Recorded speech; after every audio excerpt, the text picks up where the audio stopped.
प्रणमामि बन्दियुतो नमोऽयं शिष्या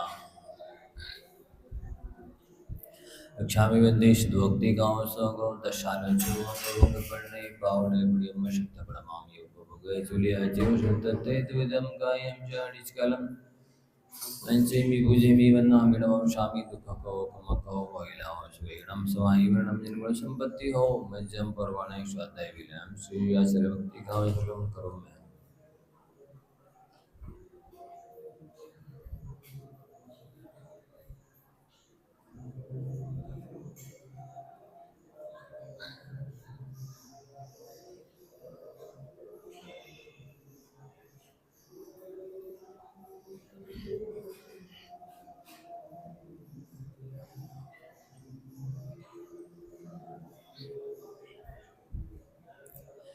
श्रुतिलदिवारिकेभ्यः परमद्विभावनापटुमतिभ्यः सुचरितभुवनिदेभ्यो नमो गुरुभ्यो गुरुभ्यः जगदीश गुणसमग्गे पंचम्याचार्यकरण सदर्शे शिष्यानुगे गुस्ले धम्मारे श्यामते गुरुभक्ति संयमेने दुरन्ति संसार सागरं गुरुं चरणति अड्डगमं जमं मरणं न पावेति ये नित्यं व्रतमन्त्रों निरताध्यानाग्निहोत्राकुलं षड्कर्मा वीरतास्तपोधनिधना साधुक्रिया साधवा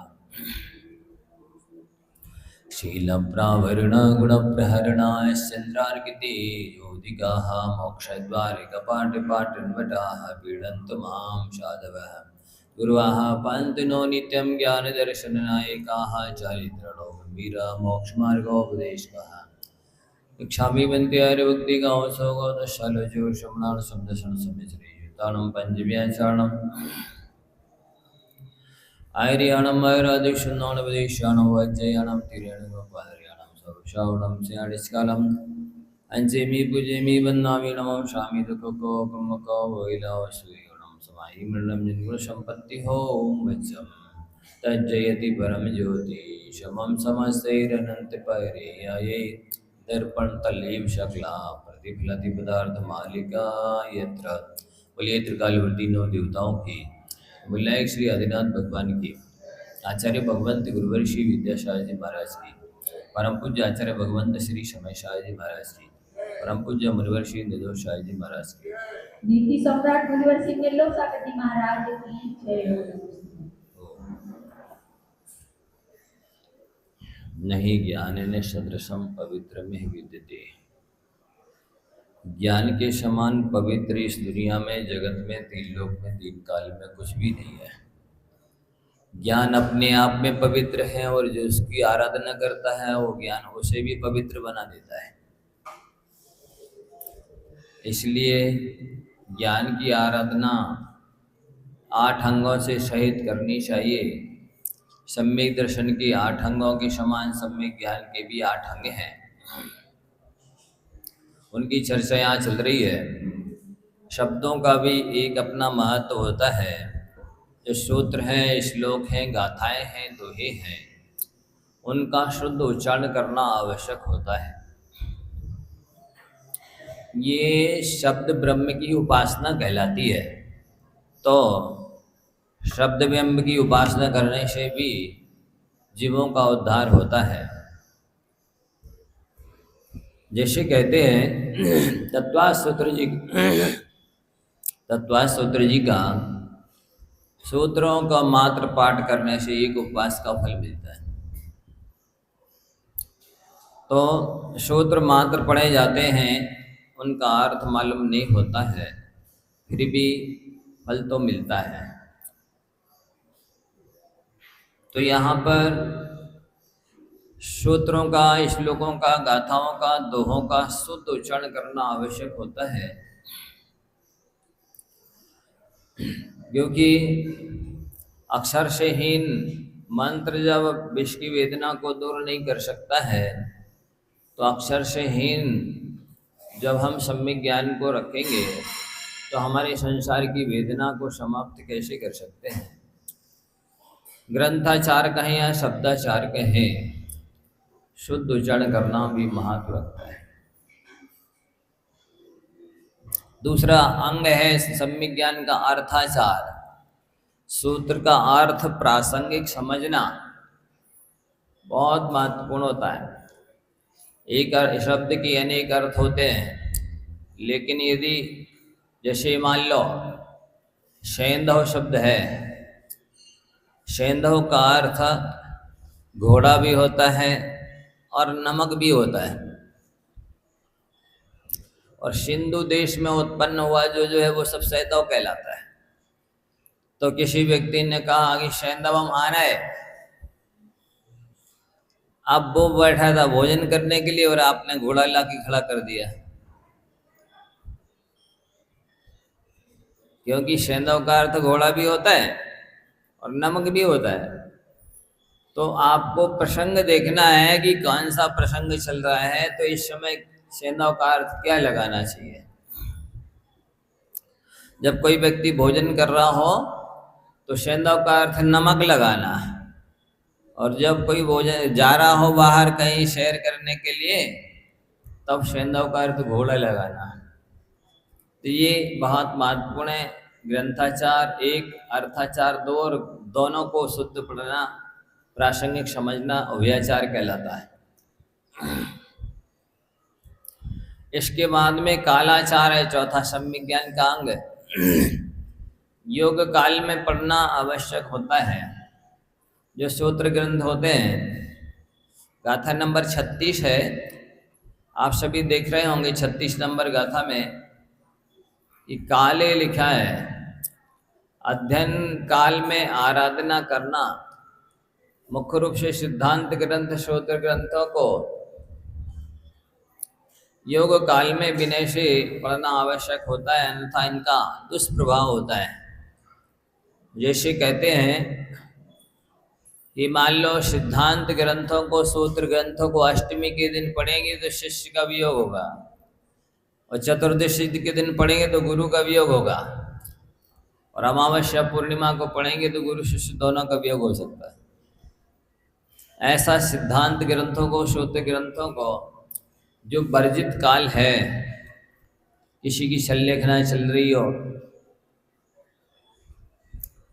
कोई मर गया हो, किसी तरह का ऐसा अकाल व्यवधान हो जहाँ मन की व्यग्रता हो, तो उस समय सूत्र ग्रंथ, सिद्धांत ग्रंथ, धवला जय धवला महाधवला, जिनकी अपन श्रुत पंचमी को पूजा करते हैं, उन ग्रंथों को विशेष रूप से योग काल में पढ़ा जाता है। और ये भी देखना चाहिए द्रव्य क्षेत्र कालभाव की परिस्थिति को। मान लो महाराज जी आहार के लिए निकल रहे हैं और आप सब स्वाध्याय करने बैठ जाओ, धर्म ध्यान तो कर रहे हैं, तब आपने कहा स्वाध्याय परमम तपा, स्वाध्याय परम तप है, हम सब परम तप कर रहे हैं। अब सब लोग स्वाध्याय करने बैठ जाएंगे, बताइए मुनि महाराज क्या करेंगे? परिक्रमा लगा के पुनः मंदिर में आ जाएंगे। तो ऐसा नहीं, जिस समय में जो काम करना चाहिए उस समय में वही काम करना है, ये महत्वपूर्ण है। विनयाचार का मतलब होता है कि विनय से स्वाध्याय करना, स्वाध्याय सुनना। मूलाचार में एक गाथा आती है, विनयेन सुतमदीदम जयी भी पमायण होई विशरिदम अब ठादी प्रभवी केवल नानम से मावा हदी। यदि आप हाथ जोड़ करके बैठते हैं प्रवचन सुनने के लिए, स्वाध्याय करने के लिए, किसी चीज का आलम्बन लिए बिना, टिके बिना, कुर्सी पे नहीं बैठे तो अच्छा है। मान लो घुटनों में, कमर में दर्द है तो भी ऐसे रईसी बन करके ना बैठे, हाथ जोड़कर उस पर भी बैठा जा सकता है। तो विनय पूर्वक यदि आप पढ़ते हैं तो भले ही वर्तमान में समझ में नहीं आए तो आपको प्रभाव में समझ में आ जाएगा। सामने आ जाओ, सुनाई नहीं देगा। यदि समझ में नहीं आया तो समझ में आ जाएगा, याद नहीं हुआ तो याद हो जाएगा, जीवन में नहीं उतरा तो जीवन में उतर जाएगा। ये विनय पूर्वक विद्या को, प्रवचन को पढ़ने और सुनने का लाभ है। हो सकता है वर्तमान में आपके ज्ञानावरण कर्म का इतना शब्द नहीं है या आप समझ सके, लेकिन यदि विनय पूर्वक सुन रहे हैं तो ये संस्कार आपके परलोक में तब तक जाएंगे जब तक केवल ज्ञान उत्पन्न नहीं होगा, तब तो वो विद्या आपका साथ देगी। तो ये बहुत महत्वपूर्ण है कि आप विनय पूर्वक पढ़ें और विनय पूर्वक सुने। ये विनयाचार नाम का सम्यक ज्ञान का कौन से नंबर का अंग है? पांचवा अंग है। तो विनय करने से अपने आप में ज्ञानावरण कर्म का इच्छापसम होता है, आवरण का रस सूख जाता है और ज्ञान प्रकट होने लगता है। जैसे सूरज को यदि मेघ आच्छादित कर लेते हैं तो भी धीरे धीरे वो मेघ छटते हैं, जैसे जैसे प्रकाश आने लगता है। इसी तरह से जैसे जैसे आप जितनी ज़्यादा विनय करेंगे ज्ञानी जन की, गुरुजन की, शास्त्र की, उतना ज़्यादा ज्ञानावरण कर्म का इच्छापसम और क्षय होगा। बहुत विनय से पढ़ना चाहिए। आप सोचिए, एकलव्य जैसा कोई हो और उसको विद्या ना आए, ऐसा हो नहीं सकता। मतलब गुरु ने शिष्य नहीं बनाया, गुरु शिष्य ना बनाए चलेगा, लेकिन शिष्य गुरु ना बनाए तो नहीं चलेगा। तो द्रोणाचार्य ने एकलव्य को अपना शिष्य नहीं बनाया, लेकिन एकलव्य ने तो द्रोणाचार्य को अपना गुरु बना ही लिया था और उनकी प्रतिमा बना करके, चाहे मिट्टी की हो, लकड़ी की हो, पाषाण की हो, और बराबर पूजा करना, ढोक देना, नमस्कार करना, निवेदन करना, गुरुदेव आपकी कृपा से मुझे विद्या की प्राप्ति होवे, ऐसा उसने किया और करके अभ्यास किया। आप सभी ने इतिहास में पढ़ा ही सुना है कि द्रोणाचार्य ने अर्जुन को श्रेष्ठ धनुर्धर बनाना चाहा था, लेकिन उससे, अर्जुन से भी बढ़कर के श्रेष्ठ धनुर्धर एकलव्य बना। क्यों? उसके पास ज्यादा समर्पण था, ज्यादा विनय थी, ज्यादा सेवा भाव, श्रद्धा, भक्ति थी। उसकी वजह से उसके अंदर ज्यादा ज्ञानावरण कर्म का इच्छापसम हुआ और वो श्रेष्ठ धनुर्धर बना। इसलिए विनय में कमी नहीं करनी चाहिए। विनय मोक्ष से द्वारो, विनय मोक्ष का दरवाजा है। यदि दरवाजा होगा तो वही उसके अंदर कोई जा सकेगा, दरवाजा ही नहीं होगा तो फिर कोई जा ही नहीं सकेगा। इसी तरह से आप अपने हृदय में विनय रूपी दरवाजा नहीं बनाएंगे तो कोई भी गुण प्रवेश नहीं कर पाएगा। पहले दरवाजा होना, फिर बाकी के गुण आएंगे। नमन्ति फलिनो वृक्षा नमन्ति कुलजा नराः शुष्क काष्ठास्य मूर्खास्य न नमन्ति कदाचन। जो कुलीन पुरुष होते हैं वो बहुत विनम्र होते हैं, उच्च कुल में जन्मे होते हैं, तो उनकी विनय ही उनके उच्च कुल पने को प्रकाशित करती है। वो विनय ही बता देती है कि सभ्य है, सज्जन है, योग्य है, लायक है, पात्र है, गुणवान है, कुलीन है, उच्च है, महान है, उदार है। वो अकेले विनय के द्वारा उसका पूरा बायोडाटा सामने आ जाता है। वो कितनी विनय रखता है, कितनी श्रद्धा भक्ति समर्पण रखता है, उसके माध्यम नमन्ति फलिनो वृक्षा, जैसे वृक्ष में फल लग जाते तो उसकी डालियां झुक जाती हैं, इसी तरह नमन्ति कुलिजा नरा, कुलीन पुरुष भी नम्र होते, विनम्र होते हैं। शुष्क काष्ठास्य मूर्खास्य ना नमन्ति कदाचन। सूखा काठ और मूर्ख कभी नहीं झुकते। तो ये पहचान है। आप समझ सकते हैं कि विनय महाधारे जो प्राणी शिव वनिता की सखी बखानी। एक सखी दूसरी सखी को मिला देती है ना, किसी से मिलना हो तो उसकी सखी से के माध्यम से मिलना हो जाता है। तो विनय रूपी सहेली मोक्ष मुक्ति रूपी सहेली से मिला देती है। क्या बोला? विनय रूपी सहेली मुक्ति रूपी सहेली से मिला देती है। यदि आपको मुक्ति वधु का वर्ण करना है तो आप विनम्र विनय रूपी सहेली से संपर्क करें, उसको कभी नहीं छोड़े।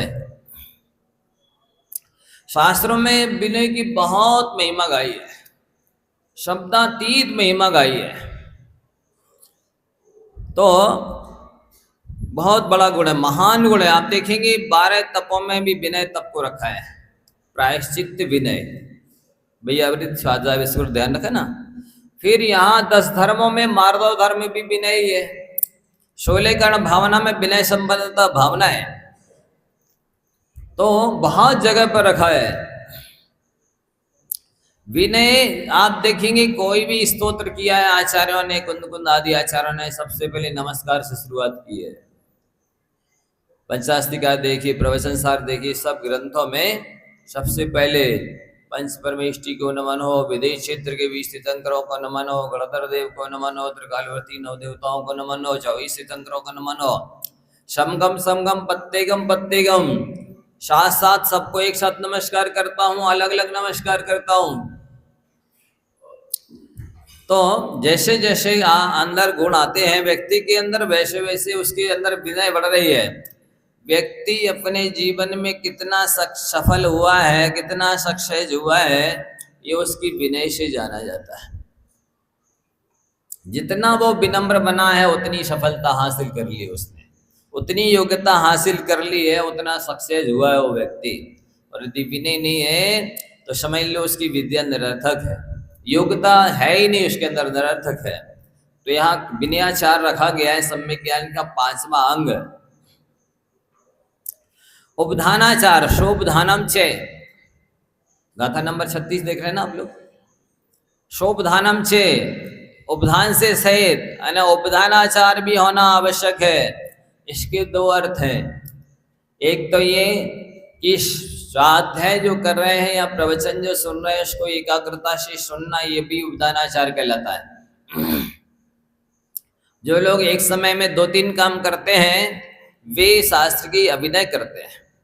इस अंग का पालन वो नहीं कर सकते हैं, उपधानाचार अंग का, कि माला भी फिरती जाए, पूजन भी होती जाए, स्वाध्याय भी होता जाए और कोई अलग से एक आध और काम हो जाए, तो ये नहीं हो सकता है। इसमें उपधानाचार अंग का पालन नहीं होता। अंग सहित पालन करेंगे। सांग पांग, यदि आप संग में ज्ञान की आराधना करेंगे, जिनवाणी की आराधना करेंगे, जल्दी केवल ज्ञान की प्राप्ति होगी, जो आप भगवान की आज्ञा का पालन कर रहे हैं। इसमें विनय छुपी है, इसमें उपधानाचारण का पालन हो रहा है, इसमें समर्पण है। तो एक तो अर्थ यह है कि एकाग्रता से पढ़ना सुनना। दूसरा अर्थ है कि जब तक ये कोई भी ग्रंथ जो अपन पढ़ रहे हैं, सुन रहे हैं, उसका पूरा स्वाध्याय नहीं हो जाएगा, तब तक के लिए कोई प्रिय चीज का त्याग करना। आपको यदि अभिलषित वस्तु की प्राप्ति करना है तो आप जितनी ज्यादा जो प्रिय चीज है उसका त्याग कर दीजिए, अभिलषित वस्तु की प्राप्ति होगी। जैसे मुक्ति की प्राप्ति के लिए स्त्री की त्याग करना पड़ता है ना, तो मुक्ति वधु की प्राप्ति होगी। इसी तरह से आपको जो सबसे ज्यादा प्रिय है, सम्यक दर्शन की प्राप्ति करना है तो बहुत प्रिय चीज का त्याग करो, सम्यक ज्ञान की प्राप्ति करना है तो प्रिय चीज का त्याग करो, सम्यक चरित्र की प्राप्ति करना है तो प्रिय चीज का त्याग करो। बिल्कुल, मतलब ऐसा नियम लो, जब तक पूजन नहीं करेंगे पानी नहीं पिएंगे, फिर देखो कैसे सम्यक दर्शन नहीं होता। जो प्रिय चीज है, जब तक इस ग्रंथ का स्वाध्याय नहीं हो जाएगा तब तक के लिए हमारा इस चीज का त्याग, देखो कैसे ज्ञानावर्ण कर्म का सब सामने होता है। कवर चढ़ाना ग्रंथों पर, शास्त्र उपलब्ध करना, पूजन की पुस्तकें, स्वाध्याय की ग्रंथ है उपलब्ध कराना, पढ़ना, पढ़ाना, प्रकाशन करना, शास्त्रों का प्रकाशन कराना, ये शीघ्र केवल ज्ञान प्राप्त कराने वाले साधन है। इसलिए ये विनय के अंदर भी हैं, उपधानाचारण के अंदर है कि आप कोई भी चीज का त्याग करके पढ़े।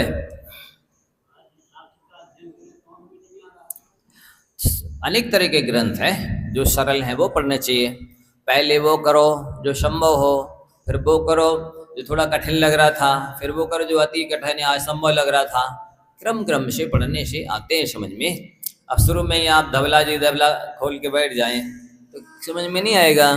पहले में प्रथमानियों के ग्रंथ पढ़ें, कथा पुराण, चरित्र पुराण, फिर चढ़ानियों के ग्रंथ पढ़ें, आषाढ़ परक जो ग्रंथ है, फिर धीरे धीरे द्रव्यानुयोग करणानुयोग आदि पढ़ेंगे तो आएंगे। और मूल चीज क्या है, गुरु बिन ज्ञान भेद बिन चोरी होई ना होई थोड़ी ना थोड़ी। गुरु के बिना ज्ञान नहीं होता है और भेद के बिना चोरी नहीं होती है। आप गुरुओं से, ज्ञानियों से, अनुभवियों से मार्गदर्शन लेंगे, आशीर्वाद लेंगे, उनसे समझेंगे क्या पढ़ना है, कैसे पढ़ना है, इसका क्या अर्थ है, बीच बीच में समझते जाएंगे, शंका समाधान करते जाएंगे। और किसके साथ क्या पढ़ना, पहले क्या पढ़ना, बाद में क्या पढ़ना, कैसे पढ़ना, कब पढ़ना।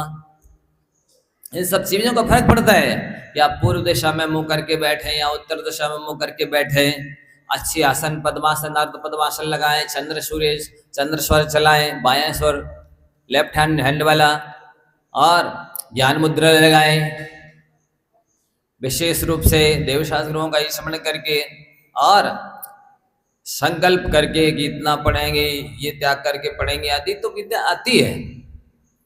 देखो, किसी को डॉक्टर बनना होता है तो उस तरह से वो पहले कंप्यूटर बनता है, अध्ययन करेगा तो संबंधी सारी जानकारी लेगा, थ्योरी भी प्रैक्टिकल भी, किसी के अंडर में प्रैक्टिकल करेगा, अनुभव लेगा, ज्ञान लेगा, धीरे धीरे वो उस चीज में हासिल माने हो जाता है, महारत हासिल कर लेता है, एक्सपर्ट हो जाता है, चतुर हो जाता है, सक्षम हो जाता है। तो ये इसी तरह इसमें है, बिना ज्ञानी अनुभवियों के मार्गदर्शन के आप पढ़ेंगे तो उल्टा सीधा भी हो सकता है। जैसे मयूर ने नृत्य तो सीखा लेकिन किसी को गुरु नहीं बनाया, तो अपनी गुप्तांगों को उघाड़ के नाचता है तो हंसी का पात्र होता है। अपने आप पढ़ेंगे तो कुछ का कुछ समझ लेंगे, पुण्य की जरूरत ही नहीं है। अरे ये शब्द भी आप पुण्य के उदय में बोल पा रहे हैं क्या? ये शब्द भी आप पुण्य के उदय में बोल पा रहे हैं कि आप पुण्य की जरूरत ही नहीं है। तो ऐसा उल्टा सीधा भी लोग बोलते सुनते समझते हुए देख लोग मिलते हैं, कुछ भी पढ़ लेते, कुछ भी समझ लेते हैं। जो हमारे इष्ट हैं, आराध्य हैं, पूज्य हैं, उनके दर्शन तक करने नहीं आएंगे इसी मंदिर में, ऐसे ऐसे भी महानुभाव है।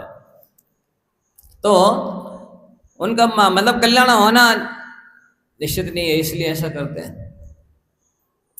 जिसके जीवन में गुरु नहीं उसका जीवन शुरू नहीं।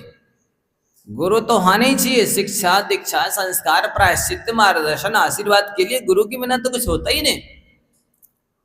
गुरु भक्ति संजमेड़े तरंती संसार सायरम गौड़, हमारा श्री नहीं सुनाया था, गुरु की भक्ति से और संयम से संसार सागर को तैर जाते हैं, आठों कर्मों को नष्ट कर देते हैं, फिर जन्म जन्म को प्राप्त नहीं करते हैं। बहुत बड़ी भूमिका है हम सभी संसारी प्राणियों के जीवन में, देव शास्त्र गुरु की बहुत बड़ी भूमिका है। आप जितनी देव की भक्ति पूजा सेवा कर सकें, जितनी शास्त्रों की भक्ति कर सकें, अध्ययन कर सकें, शास्त्रों पे कबर चढ़ा सकें, पढ़ना पढ़ाना, शिविर लगाना, पाठशाला पढ़ाना, व्यवस्था करना, और जो जो कमी है उसकी पूर्ति करना है, जितना कर सके गुरुओं की है, जितनी भक्ति ध्यान अध्ययन में अनुकूलता प्रदान कर सके साधना के लिए, बहुत जल्दी आपको मोक्ष प्राप्त कराएगी। बहुत महत्वपूर्ण है। देवशास्त्र गुरु से बढ़कर तो तीन लोग तीन काल में कोई है ही नहीं। महानतम है, इनके स्मरण करने मात्र से असंख्यात भवों के पाप कट जाते हैं, इनके दर्शन करने से करोड़ों जन्मों के पाप कट जाते हैं, इनकी एक धोख देने से करोड़ों जन्मों के पाप कट जाते हैं। जिनके नाम कल्याणकारी है उनकी सेवा में क्या होगा? सेवा से मेवा नहीं मिलेगा। हाँ, बहुत महत्वपूर्ण है। इनके लिए तो अपना तन मन धन जीवन सब कुछ समर्पित कर देना चाहिए। बहुत बड़ी भूमिका है। साता वेदनी, यशस कीर्ति, उच्च गोत्र आदि सारी पुण्य प्रकृतियां बनती है। मोक्ष मार्ग बहुत जल्दी प्रशस्त होता है। नाम मात्र जिनका हमारा कल्याण करने वाला है, फिर उनके लिए आहार विहार निहार में सेवा करें, मदद करें, तो क्या नहीं होगा? कल्याण कैसे नहीं होगा? क्यों नहीं होगा? बहुत महत्वपूर्ण है। कर्मकांड में हम लोग कल ही पढ़ रहे थे कि देवशास्त्र गुरु की जितनी भक्ति की जाए उतनी कम है। अति भक्ति संप्रयोग यो वंदते स लघु लभते परम सुखम। देवशास्त्र गुरु के प्रति अति भक्ति होनी चाहिए। वैसे कहते हैं ना एक नीति, अति सर्वत्र वर्जित। ये संसार के कामों में लगाना, विषय कषाय के कामों में लगाना, धन आदि कमाने के विषय में लगाना, कि अति नहीं करना चाहिए। लेकिन मोक्ष मार्ग में, देवशास्त्र गुरु की भक्ति में, आत्म कल्याण के विषय में तो अति करना चाहिए। जब तक उत्कंठा, तीव्रतम उत्कंठा नहीं होगी, श्रद्धा भक्ति नहीं होगी, तब तक कल्याण होने वाला नहीं है। इसलिए ये इसको समझने के लिए बहुत जरूरी होती है कि हम मार्गदर्शक बनाएं, आदर्श बनाएं, आराध्य बनाएं। अरे जो शिष्य नहीं बन पाया वो भगवान क्या बनेगा? वो गुरु क्या बनेगा? पहले ढंग के शिष्य तो बन जाए, हम श्रोता तो बन जाए, भक्त तो बन जाए, छात्र तो बन जाए, तब तो गुरु और भगवान बनेंगे। जो गुणों में अधिक हैं, गुरु शब्द में लिखा गा माने जो गंभीर हो, फिर गामी कू लगा है, उसका अर्थ जो उदार हो। फिर एक रा है जो रहस्य के, फिर रा में भी एक ऊ है उद्घाटक हो, भी गुरु होते। गंभीर हो, उदार हो, रहस्य के उद्घाटक हो, ज्ञान वैराग्य चरित्रवान हो, ज्ञानी अनुभवी हो, ये गुरु होते हैं। गुरु शब्द अपने आप में कह रहा है वजनदार है, जो गंभीर है, महान है, उदार है, विशिष्ट है। परमेष्टि का है, परमे पदे तिष्ठति थी परमेष्टि, जो तीन लोक में सबसे श्रेष्ठ उच्च पद में विराजमान है, जिससे बड़ा तीन लोक तीन काल में कोई है ही नहीं, न था न होगा, वे गुरु है। पंच गुरु, अरहंत गुरु, सिद्ध गुरु, आचार्य गुरु, उपाध्याय गुरु, साधु गुरु। आचार्य श्री की पूजा नहीं होती अकेली, गुरु पूजा होती है। गुरु में आचार्य उपाध्याय साधु तीनों आते हैं। आप लोग समझे, बहुत महिमा है। देवशास्त्र गुरु की पूजा की तो उसमें आचार्य उपाध्याय भी सम्मिलित है। ऐसा नहीं कि देवशास्त्र गुरु की पूजा होगी, आचार्य उपाध्याय वहां छोड़ दिए गए और यहाँ प्रवचन के पहले आचार्य की पूजा होगी तो फिर उपाध्याय तो छूट ही जाएगी। ऐसा नहीं है, वहां भी गुरु की पूजा में आचार्य उपाध्याय साधु तीनों है। यहाँ आचार्य पूजा की जा रही है तो यहाँ गुरु पूजा बोलना चाहिए। तो बहुत महिमा है, आप ये मान के चलिए। इतने से ही समझ जाइए, आचार्य समंत भद्र महाराज जब कह रहे हैं अर्हत चरण सपर्या महानुभावम महात्मना मौदत भेखा प्रमोद मत्ता कुसुम नेकेन राजगृह। अरहंत भगवान की भक्ति की भाव से चला मेंढक, मुंह में पाखड़ी कमल की लेकर के, ना समोषण में पहुंचा, ना दर्शन किए, ना पाखड़ी चढ़ाई, केवल रास्ते में चला। चलते ही राजा शरणक के हाथी के पैर के नीचे दबके मर गया, लेकिन राजा शरणक से पहले समोषण में पहुंच गया। क्या महिमा है पूजा की, भगवान की, त्रिलोक के नाथ पंचपरमेष्टि की भक्ति की महिमा देखिए कि भक्ति का भाव भी करे तो स्वर्ग प्राप्त कर ले, मोक्ष प्राप्त कर ले। भक्ति करने की बात तो दूर है। जैसे सूरज की किरणें का तालाबा में कमलों को विकसित कर देती है, सूरज को यहाँ आने की जरूरत नहीं पड़ती है। ऐसी महिमा है भक्ति की, अद्वितीय है, भोक्ति मुक्ति दातार। देवशास्त्र गुरु की भक्ति भोक्ति भी देती है, नुक्ति भी देती है और मुक्ति भी देती है। क्या भोक्ति नुक्ति मुक्ति सब मिलती है। भक्ति की महिमा अद्भुत है। तो यहां कहा जा रहा है कि आपको स्वाध्याय करना है, लेकिन विनय पूर्वक करना है और कुछ त्याग करके स्वाध्याय सुनना और करना है, तो वो महत्वपूर्ण हो जाता है।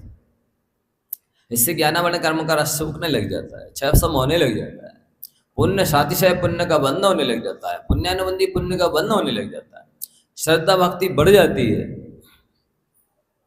फिर बहुमाने निशमनवितम, अगला अंग है छठवा, बहुमानाचार है। सातवां बहुमानाचार है। ये क्या मतलब होता है? मतलब मेरा हो भाग्य है, मुझे दिव्य ध्वनि सुनने मिल रही है, भगवान की वाणी सुनने मिल रही है, ये देशना मंडप है, इसमें देशना सुनने को मिल रही है। जो भाग्यहीन है उनको नहीं मिल सकती है देशना। अरे उनको तो कान ही नहीं है, कान भी मिल जाए तो यहाँ आना, सुनने के लिए बैठना, बहुत पुण्य चाहिए। ये वही वाणी है जो भगवान की विपुलाचल पर्वत पर दिव्य ध्वनि के रूप में खिरी थी, वहां से चल के आई है। जैसे लोटा में पानी है गंगा जल का या क्षीर समुद्र का, भले क्षीर समुद्र यहाँ नहीं आया, ये वही जल है, ये क्षीर सागर में भरा है।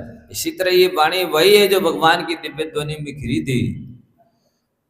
हमारा हो भाग्य है, हम अनादिकाल से लेकर के आज तक विकथाएं सुनते चले आए, स्त्री कथा, भोजन कथा, राष्ट्र कथा, चोर कथा सुनते चले आए, चुगली निंदा सुनते चले आए, राग देश की बातें सुनते चले आए। आज मेरा हो भाग्य है, मुझे भगवान की वाणी सुनने मिल गई। जिससे कान पवित्र होते हैं, जिससे मन पवित्र होता है, जिससे आत्मा पवित्र होती है, जिससे कर्म करते हैं, जिससे सम्यक दर्शन ज्ञान चारित्र की उत्पत्ति स्थिति वृद्धि पूर्णता होती है, ऐसी है ये वाणी। अद्भुत है इसकी महिमा, ऐसा बहुमान आना चाहिए। एक बार एक सज्जन का प्रवचन होता था, वे श्रोता समय पर आते, सुनते। एक महानुभाव आकर के प्रतिदिन समय से आकर के 5 मिनट पहले सभा में उपस्थित होते और हाथ जोड़कर बैठकर सुनते और रोज वक्ता से निवेदन करते, गुरुदेव आपकी शरण मेरी कुटिया में पड़ जाए, एक दिन मेरे यहाँ आहार ले लें आप। तो वक्ता के मन में संदेह था कि सामान्य सा बाबा है, पता नहीं किराए के घर में रहता होगा कहीं, भक्ति तो है, भोजन कराना चाहता है, क्या कराएगा पता नहीं। लेकिन वो बड़े विनय से रोज आते, जैसे ही चरण छूते, जाते ही चरण छूते, निवेदन करते हमारे यहाँ पधारना गुरुदेव एक दिन। अब उनका रोज रोज निवेदन को सुन करके एक दिन उन्होंने स्वीकृति दे दी, ठीक है कल आपके यहाँ भोजन करने चले। निश्चित समय से पहले आके खड़े हो गए, गुरुदेव पधारिए। चलो भाई कहाँ ले जाएगा ये बाबा। जैसे ही बाहर गए तो 4 व्हीलर खड़ी थी, देखो कितनी श्रद्धा भक्ति है। मन में सोचा वक्ता ने किराया से ले आया होगा, बिठाया, पधारिए चलिए गुरुदेव। ले गए, पता नहीं कौन से किराए के मकान में कहाँ ले जाएगा। जहाँ जाकर के 4 व्हीलर खड़ी हुई तो 5-7 मंजिल का मकान था। आइए पधारिए गुरुदेव। गए, देखा सोने की थाली में पाद प्रक्षालन कराया, बड़ी विनय श्रद्धा भक्ति से उच्चासन में बैठाया और 56 प्रकार का भोजन कराया। और सारे बेटे बहुएं नाती पोते सब विनय से सेवा में विनय से खड़े थे। तो भोजन के उपरांत उन्होंने बड़ी भक्ति से तिलक किया, टीका किया, सम्मान किया, बड़ी अच्छी राशि के साथ में बहुत अच्छी भेंट दे करके। तब वक्ता को रहा नहीं गया कि आप इतने संपन्न हैं और इतने विनम्र कैसे हैं। आप गौर से सुनेंगे उन महानुभाव का विचार क्या था। बोले गुरुदेव ये जो कुछ भी है ये तो सब नश्वर है, अविनश्वर पद दिलाने वाली विद्या तो आपके ही पास है। ऐसा बहुमानाचार हो कि जिसको अपने नश्वर धन के प्रति कोई अहंकार नहीं, इतना वैभव ठाट बाट सब कुछ था उनके पास, लेकिन इतनी सिंपल लिविंग और हाई थिंकिंग, सादा जीवन, उच्च विचार। लगा कि वाकई में मैंने इतने शास्त्र पढ़े लेकिन ऐसी विनय बहुमान तो मेरे अंदर भी नहीं। वक्ता ने सोचा जैसा इनके अंदर विनय बहुमान है, ये चीज होना चाहिए, तब विद्या आती है, तब ज्ञानावरण कर्म का सक्षम होता है, तब योग्यता आती है, लायक बनता है व्यक्ति, जीवन धर्ममय बन जाता है।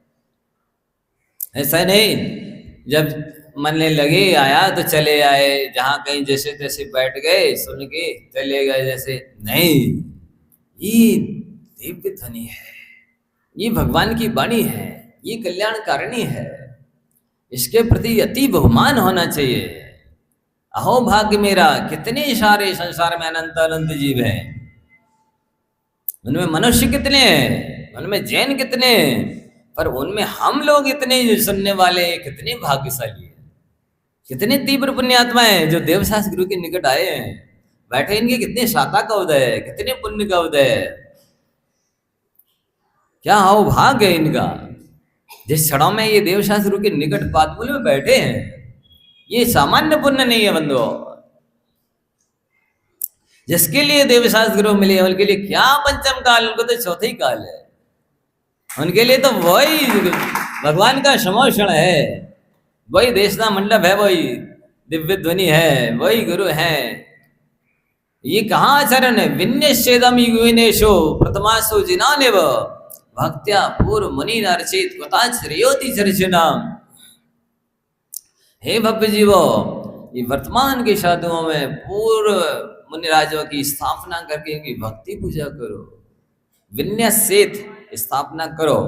एदम युगविनेशु, वर्तमान के साधुओं में भक्त्या पूर्व मुनि अर्चित, पूर्व मुनियों की तरह इन वर्तमान की मुनियों की अर्चा। कुता श्रीवती चर्ची राम, केवल चर्चा करने वालों का कल्याण कहाँ से हो सकता है। तो बंधुओं ये बहुमानाचार है, ऐसा बहुमान हो। और अनेनावाचार माने जिस शास्त्र से, जिस व्यक्ति से, साधु से ज्ञान मिला है उसका नाम नहीं छुपाना, बहुत महत्वपूर्ण है। कृतज्ञता होना, जिस ग्रंथ से और गुरु से ज्ञान मिला है, उसका नाम छुपाने का क्या फल होता है? देखो एक बार, गुरु और शिष्य, गुरु मुनि महाराज, शिष्य भी मुनि महाराज थे। भगवान महावीर स्वामी के समोषण में जा रहे थे। गुरु वृद्ध थे, सांवले से थे, शिष्य यंग थे, बिल्कुल रहन के पुतले की तरह, गौर वर्ण, स्वर्ण वर्ण जैसे जा रहे थे भगवान महावीर स्वामी के समोषण में। शिष्य जवान थे, थोड़ी तेज चल रहे थे, आगे आगे जा रहे थे। गुरु थोड़े 100-200 कदम पीछे चल रहे थे। राजा शरणिक भी समोषण में जा रहे थे, हाथी पर सवार होकर के। जैसे ही देखा गुरुदेव जा रहे हैं, ये पग बिहारी हैं, पैदल चलने वाले हैं, ये नीचे उतर करके हाथी से साष्टांग प्रणाम किया। पहले जो शिष्य थे उन्हें नमस्कार किया और कहा, भगवान आपने इतनी अल्प उम्र में रत्नात्रय को धारण किया है, उन्हें दीक्षा ली, किससे ली है? अब उन महाराज के मन में अहंकार आ गया। यदि मैं ये कहूंगा कि वो पीछे आ रहे हैं, वे मेरे गुरु हैं, तो क्या सोचेगा राजा शरणिक? ये आपके विरुद्ध सांवले से गुरु। उन्होंने कह दिया, मैंने भगवान महावीर स्वामी से दीक्षा ली। बोलने की देर के पूरा शरीर काला पड़ गया। अभी बात कर रहे थे तो उनकी क्षयपसम का पता लग रहा था कि ज्ञानावरण कर्म का तीव्र क्षयपसम है। अब उनके ज्ञान पर आवरण आ गया। अब उनसे कुछ पूछा तो उत्तर नहीं दे पाए। राजा शरणिक आगे पहुंचे गए, भगवान से प्रश्न किया कि भगवान रास्ते में हमने 2 मुनिराजों के दर्शन किए। एक मुनिराज से मैंने ये प्रश्न किया, तो मेरे प्रश्न करते साथ उन्होंने जैसे आपका नाम लिया तो उनका शरीर काला क्यों पड़ गया? आपके नाम लेने से तो कर्म कटते हैं, आपके नाम लेने से तो जीवों का उद्धार होता, उत्थान होता, आपका नाम लेने से वो काले क्यों हो गए? बोले, मेरे नाम लेने से काले इसलिए हो गए कि उन्होंने अपने गुरु का नाम छुपा लिया। उन्होंने जैसे ही गुरु का नाम छुपाया तो शरीर काला हो गया और उनका जो आवरण क्षयपसम था ज्ञानावरण कर्म का, उस पर आवरण आ गया। राजा शरणिक को घृणा नहीं हुई कि ये ऐसे साधु है, इन्होंने अपने गुरु का नाम छुपा लिया। नहीं, गलती सबसे हो सकती है। तुरंत आए, समोषण से वापिस लौट करके पुनः जैसे पहले नमस्कार किया था वैसे ही विनय की और हाथ जोड़ करके कहा, भगवान आपने जैसे भी हुआ है प्रमाद, अपने गुरु का नाम छुपा लिया है, आपका शरीर काला हो गया है, आपके आवरण ज्ञान पर आवरण आ गया है। आप यदि अपने गुरु से प्रायश्चित ले लें तो अच्छा है। तो उनको बात समझ में आ गई। उन्होंने अपने गुरु के ऊपर रुक करके गुरु के पास चरणों में पादमूल में बैठ करके प्रणाम किया साष्टांग और कहा, गुरुदेव मुझसे बहुत बड़ी गलती हो गई, ऐसा आज के बाद ऐसी गलती कभी नहीं होगी, आप मुझे प्रायश्चित देकर के शुद्ध करने की कृपा करें। गुरु तो बहुत महान थे, अनुभवी थे, ज्ञानी थे, गंभीर थे। उन्होंने कहा, कोई बात नहीं, आगे ध्यान रखना। बोलते ही साथ ज्यों का त्यों रूप रंग हो गया उनका, और जैसा क्षयपसम पहले था वैसे ही हो गया। तो बंधुओं, ये निहनव करने का फल होता है। हम लोग अपने शिक्षा दीक्षा गुरुओं के नाम छुपाते हैं, अपने आप को महान बताते हैं। जिस ग्रंथ से नहीं सीखा उसका नाम बताएंगे, जिससे गुरु से दीक्षा नहीं ली उनका नाम लेंगे, जिनसे शिक्षा नहीं ली उनका नाम लेंगे। पर जो उपकारी हैं, हितैषी हैं, शुभचिंतक हैं, उनका हम प्रत्युपकार नहीं करते, नाम नहीं लेते, महिमा नहीं गाते हैं, उनके अभिप्राय के अनुसार नहीं चलते हैं। ये कृतज्ञता है, ये निहनव है। इसलिए हमारे चारित्र मणि कर्म का भी आवरण नहीं हटता है और हमारे ज्ञानावरण कर्म का आवरण भी नहीं हटता है। जैसे हम दुखी पहले थे, वे जैसे अवगुणी निर्गुणी पहले थे, वैसे ही अभी भी बने रहते हैं। इसलिए बंधुओं, हमारा आपसे कहना है, एकमप्यक्षरमिस्तो गुरु शिष्यम प्रबोधयेत् पृथिव्याम नास्ति तद्द्रव्यम यद दत्वा हिंद्रणी भवेत्। शास्त्रों में लिखा है, एक अक्षर का ज्ञान देने वाले गुरु को भी जो भूलता है पापी, कह रहे हैं कि उनका इतना उपकार होता है कि पृथ्वी पर ऐसी कोई वस्तु नहीं है जिसे दे करके उनका उपकार चुकाया जा सकता है। एकमप्यक्षरम यस्तु गुरु शिष्यम प्रबोधयेत् पृथिव्याम नास्ति तद्द्रव्यम यद दत्वा ही अंदड़ी भवेत्, जिसे देकर के पूर्ण हुआ जा सके, इतना उपकार होता है। दूसरा एक और श्लोक पढ़ा था, एक अक्षर प्रदातारम यो गुरुना अभिमन्यते श्वान योनिम सतम लब्ध्वा चांडालेषु अभिजायते। एक अक्षर का ज्ञान देने वाले को भी जो गुरु नहीं मानता है वो 100 योनि कुत्ते की प्राप्त करता है, बाद में चांडालों में जन्म लेता है। ये पृथ्वी सबका बोझ सहन कर सकती है, असीम असंख्यात पर्वत हो पहाड़ हो कुछ भी हो सबको सहन कर लेगी, धारण कर लेगी, लेकिन कृतज्ञों का बोझ धारण नहीं कर पाती है पृथ्वी। जब किए हुए उपकार को नहीं मानने वालों की संख्या बढ़ जाती है तब इस पृथ्वी पर भूकंप आते हैं, ज्वालामुखी फूटते हैं, कोरोना आते हैं, महामारी आती है। इसलिए हमारा आप लोगों से कहना है, जैसे माता पिता का, सास ससुर का, गुरु का, भाई का, मित्र का, पड़ोसी का, जिसका भी तन मन धन से सहयोग लिया हो, प्रत्यक्ष में परोक्ष में उनका उपकार मानना, उनकी सेवा भक्ति करना, प्रशंसा करना, जय जयकार करना, प्रत्युपकार करना, इससे हमारी आत्मा हल्की होती है, ऋण से ऊर्ण होती है, साथ ही ऊर्ध्वगामी होती है।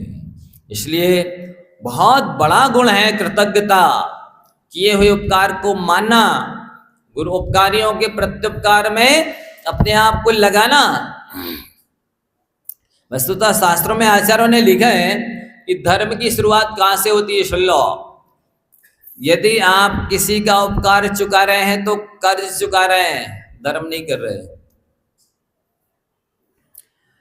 माता पिता हो, सास ससुर हो, गुरुजन हो, कोई भी हो जिसका उपकार लिया है, यदि आप उनकी सेवा कर रहे हैं, विनय कर रहे हैं, आज्ञा का पालन कर रहे हैं, धर्म नहीं कर रहे हैं, आप तो कर्ज चुका रहे हैं, क्योंकि आप पहले ले चुके हैं उनसे, अब बदले में दे रहे हैं तो कोई बड़ी बात नहीं कर रहे हैं, बहुत बड़ा एहसान नहीं कर रहे हैं आप कोई।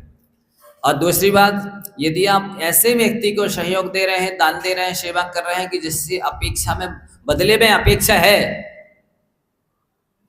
कि भविष्य में ये हमारे काम आएगा, ये भी हमारी सेवा करेगा, सहयोग करेगा, दान देगा, इस उद्देश्य से दे रहे हैं तो भी आप धर्म नहीं कर रहे हैं, ये तो आप कर्ज दे रहे हैं, सौदा कर रहे हैं, व्यापार कर रहे हैं। अब इसके बाद तीसरी भूमिका जब बनती है, ना उपकार ले रहे हैं ना दे रहे हैं, बस निस्वार्थ भाव से सहयोग सेवा कर रहे हैं, तो आप धर्म कर रहे हैं। समझ रहे हैं धर्म कहाँ से शुरू होता है? इसके ऊपर धर्म शुरू होता है।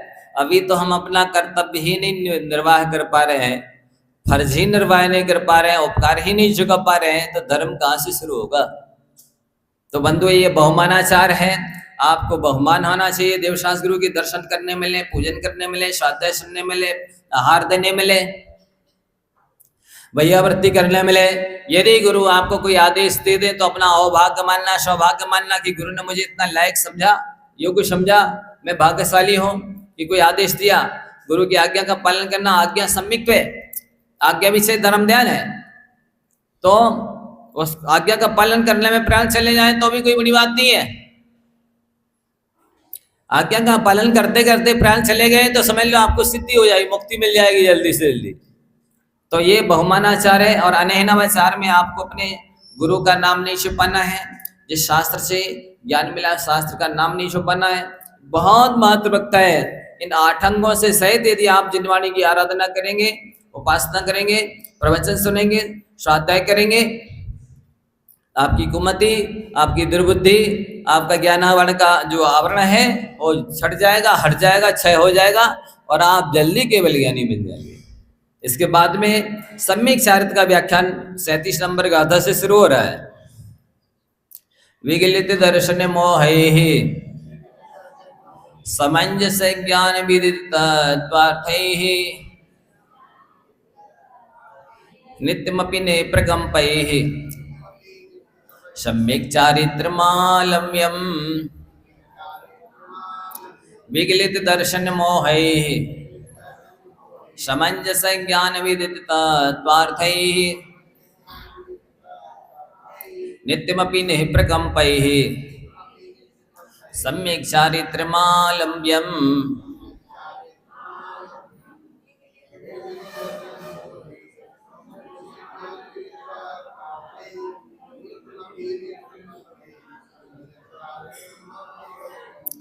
अब देखिए, अध्ययन जो वर्णन होता है वो तो क्रम से ही होता है।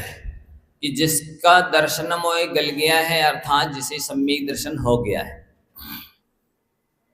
समंजस ज्ञान और समीचीन ज्ञान प्राप्त हो गया है, सम्यक ज्ञान प्राप्त हो गया है, जिससे उसने तत्वार्थों को जान लिया है, 7 तत्वों को, 9 पदार्थों को, पुण्य पाप को, 6 द्रव्यों को, 85 गाय को जान लिया है।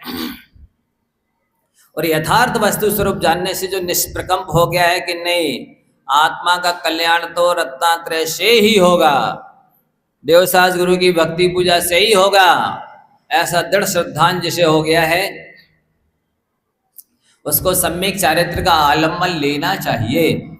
अर्थात देखेंगे 4 गति 84 लाख योनियों में यदि मनुष्य पर्याय में किसी चीज की कीमत है, महत्वपूर्ण कोई चीज है, तो वो है नियम और संयम। लोग नियम संयम से डरते हैं। हम आपसे पूछना चाहते हैं कि एक इंद्रिय वृक्ष है, जंगल में खड़ा है, भूख सह रहा है, प्यास सह रहा है, ठंडी गर्मी सह रहा है, बरसात सह रहा है, तीनों ऋतुओं में खुले में खड़ा है, डांस मच्छर की बाधा सह रहा है, और कोई कुल्हाड़ी लेके जाए तो काट रहा है, तो वो भी सह रहा है।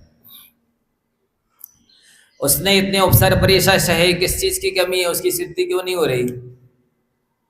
बोलो, इतना उपसर परिसर तो हम साधु भी नहीं सह रहे, जितना वो एक इंद्रिय वृक्ष सह रहा है, तो उसका कल्याण हो जाना चाहिए ना, मोक्ष मिल जाना चाहिए, क्यों नहीं मिल रहा? क्योंकि संकल्प नहीं है। संकल्प नहीं है, बुद्धिपूर्वक नियम नहीं लिया है, अंदर में क्षमता नहीं है। इसी तरह से नारकियों में देखेंगे, आप तो कष्ट सहने से डरते हैं, आपसे अनंत गुणे कष्ट नारकी जीव सह रहे हैं, उनके कष्टों के सहने से कर्मों की नजरा हो जाने चाहिए, मोक्ष मिल जाना चाहिए, क्यों नहीं मिल रहा है? क्योंकि संकल्प नहीं है, अंदर में क्षमता नहीं है। इस चीज का अभाव की वजह से वो अनंत कष्ट सहते हुए भी संसारी के संसारी है। अब देवों में देखेंगे, देवगति में हम साधु तो 24 घंटे में एक बार फिर भी भोजन लेते हैं, लेकिन देवों का क्या होता है? मान लो 33 सागर की आयु है, तो 33,000 बरस तक भूख ही नहीं लगती। 33 सागर की आयु वाले देव को 33,000 बरस तक भूख नहीं लगती, और जैसे भूख लगती तो इधर कंठ से अमृत झर जाता है, तृप्त हो जाती, संतुष्ट हो जाती, भूख प्यास सब शांत हो जाती, जवान जूठी नहीं होती। तो उन्होंने 33,000 बरस तक नहीं खाया पिया, तो क्या 33,000 बरस के उपवास का फल मिलेगा? क्यों नहीं मिलेगा? संकल्प नहीं है। महत्व किस चीज का है? संकल्प का है। वो 17 महीने तक श्वास ही नहीं लेते, 33 पक्ष है ना, तो 16 दिन 32, 17 पक्ष, 17 महीने लगभग श्वास नहीं लेते। और उनके पास देखेंगे कोई ना तो आरंभ है, ना परिग्रह, ना विषय कैसा है। आपने स्वयं तत्व सूत्र जी में पढ़ा होगा, गति, शरीर, परिग्रह, अभिमान तो हीना। ऊपर ऊपर के देवों के पास गति यानी गमनागमन कम है, शरीर के प्रति राग कम है, शरीर की हाइट भी कम है, परिग्रह भी कम है, और अभिमान भी बहुत कम है। उनकी तो बहुत नजरा हो जाना चाहिए थी। तत्वाभ्यास ही करते रहते हैं, धर्मदानी करते रहते हैं, क्यों नहीं होती? क्योंकि संकल्प नहीं है। तो बिना संकल्प के वो इतने दिनों तक विषय कषाय का सेवन नहीं कर रहे थे, फिर भी निर्जरा नहीं हो रहे। बिना संकल्प के नारी की अनंत कष्ट सह रहे हैं, फिर भी निर्जरा नहीं हो रहे। एक इंद्रिय जीव तो 24 घंटे 12 महीने पूरे जीवन भर 22 का 22,000 परिसर सह रहा है। वो पहले जन्म में उन्होंने अनुव्रत महाव्रत की आराधना की ना, उसी के बल पे बने हैं। तो हमारा आपसे कहना है कि आप कष्ट सह रहे हैं कि नहीं सह रहे, ये महत्वपूर्ण नहीं है। आप क्या खाते क्या नहीं खाते, ये महत्वपूर्ण नहीं है। आप क्या कर रहे हैं क्या नहीं कर रहे, ये महत्वपूर्ण नहीं है। आपके पास क्या है क्या नहीं है, ये महत्वपूर्ण नहीं है। महत्वपूर्ण है कि आपका कितनी चीजों का त्याग है, पर पदार्थ के प्रति आपकी आसक्ति कितनी है, लगाव रुझान कितना है। उस त्याग के बल पर आपके कर्मों की नजर आने वाली है, आपकी ऊर्ध्व गति होने वाली है। मनुष्य पर्याय में 3 गति 83,99,999 योनियों में ये संयम दुर्लभ है, जो इस योनि में आज अभी आप धारण कर सकते हैं। संयम की महिमा इतनी, अंतर मुहूर्त में केवल ज्ञान भी प्राप्त करा सकता है, अंतर मुहूर्त में करोड़ों जन्मों की कर्मों की नजरा करा सकता है। और इस जन्म में यदि अपन नियम संयम लेते हैं तो अपन को शीघ्र ही अगले जन्म में पूर्ण चारित्र्य प्राप्त होता है, और नहीं लेते हैं और शक्ति है तो अपन को ज्ञानावरण का बंध हो रहा, दर्शनावरण का बंध हो रहा, अंतराय कर्म का बंध हो रहा, चारित्र मोहिनी का बंध हो रहा, और श्रद्धा पर प्रश्न चिन्ह लग रहा है कि आपको श्रद्धा भक्ति है कि नहीं, रत्नात्रय ही मोक्ष मार्ग है, तो आप धारण क्यों नहीं कर रहे? और जो चीज मिली है, आपको बल मिला है, योग्यता मिली है, आप संयम धारण करके इसका सदुपयोग नहीं कर रहे हैं, अगले जन्म में ये सारी चीजें नहीं मिलेगी। क्यों? कर्म कहेगा आप इसकी योग्य नहीं है, लायक नहीं है, पात्र नहीं है। इसका पनिशमेंट यही है कि आप एक इंद्रिय में चले जाइए, नरकों में चले जाइए।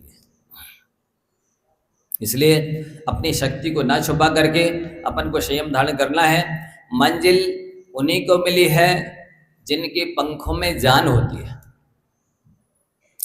मंजिल उन्हीं को मिली है जिनके सपनों में जान होती है। पंखों से कुछ नहीं होता, हौसलों में उड़ान होती है। फिर से बोले, मंजिल उन्हीं को मिली है जिनके सपनों में जान होती है। पंखों से कुछ नहीं होता, हौसलों में उड़ान होती है। इसी तरह से शरीर पतला है कि दुबला है, लंबा है कि ठिकना है, इससे मतलब नहीं है। संयम पलता है वास्तव में संकल्प से, आत्मविश्वास से, विल पावर से, इच्छा शक्ति से संयम पाला जाता है। इस शरीर के बल पर नहीं बलता है। और वास्तव में सफल होने वाले और नहीं होने वालों में यदि कोई विशेषता होती है तो जिनके अंदर विल पावर होता है वो सफल हो जाते हैं, इच्छा शक्ति होती है, आत्मविश्वास होता है, वे सफल हो जाते हैं। और जिनके अंदर सब कुछ होता है पर इस चीज की कमी रहती है तो वे असफल ही रहते हैं। इसलिए अपने जीवन को एक बार मनुष्य पर्याय मिली है तो महाभारत अंगीकार करके देखिए क्या आनंद आता है। आगे की बातें आगे करेंगे। सब अर्थ की समझ को पावे, विनय ज्ञान ज्ञानी की हो। निर्दोष काल में पाठ पठन पले, उपधान संग बहुमानाचार। निर्लोभ भाव गुरु महिमा गावे, निरुपम हो सम्यक आचार। अर्घ चढ़ा कर करे प्रार्थना, सतत मिले यह ज्ञान विचार। अर्घ चढ़ा कर करे प्रार्थना, सतत मिले ऐसा स्वाध्याय। ओम नमः परम गुरु श्री सारथी परम गुरु श्री नलभ सारथी परम गुरु श्री निरुपम सारथी के पावन चरणों में हम सभी का अनंत और उत्कृष्ट कोटि कोटि नमस्कार। ऐसी भावना से हे गुरुवर, ये स्वाध्याय हमें सतत मिलता रहे। जलादि महाराज या वाणी